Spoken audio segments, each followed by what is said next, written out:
Բանակը 1.5 տարի դարձվեց եւ նաեւ Հայկ Սարգսյանը նորօրինագիծ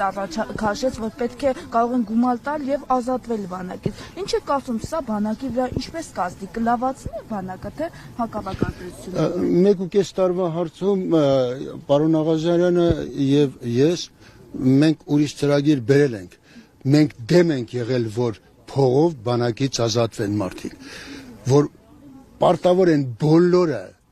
առնվազն գոնե 6 ամսից 8 ամիս ծառայեն, սովորեն զինվոր դառնալ, հետո նրանց հետո իրենք որոշեն, ուզում են ծառայել թե չէ։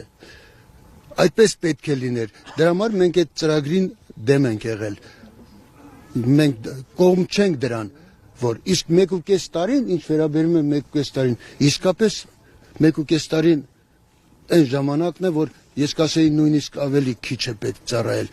որովհետև մենք գնում ենք պրոֆեսիոնալ բանակին ու պետք է գնալ պրոֆեսիոնալ բանակին, իսկ այդ 6-8 ամիսը պետք է որպեսզի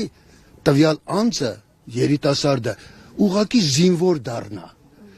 ոչ թե զինվորական, այլ զինվոր դառնա, հարկ եղած դեպքում, ինչպես Շվեյցարիայում, կներեք, ասում են Շվեյցարիան բանակ չունի, բայց Շվեյցարիան ամբողջ երկիրը բանակ է, դուք գիտեք շվեյցարական այդ ազգ բանակ տարբերակը ինչպիսին է, բոլոր տները զինված են, բոլորը զինված են,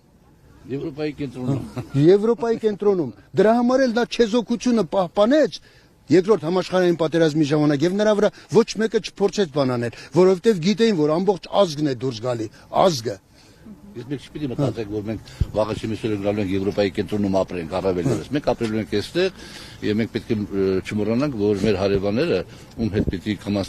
հարաբերությունները լավացնենք, իրենց դարավոր պլաններից չեն հրաժարվել։ Եվ հետեւաբար մենք պետք է պատրաստ լինենք հակազդեցության այդ իմաստով եւ շարունակել բենզին բերել, ոչինչ, ցորել բերել, ինչ ուզում են անել։ Բայց երբեք չմոռանալ, որ իրենց պլանները, Թուրքիայի պլանները 100 տարի առաջվա, 200 տարի առաջվա բացարձակապես չեն փոխվել։ Շնորհակալություն։ Շնորհակալություն։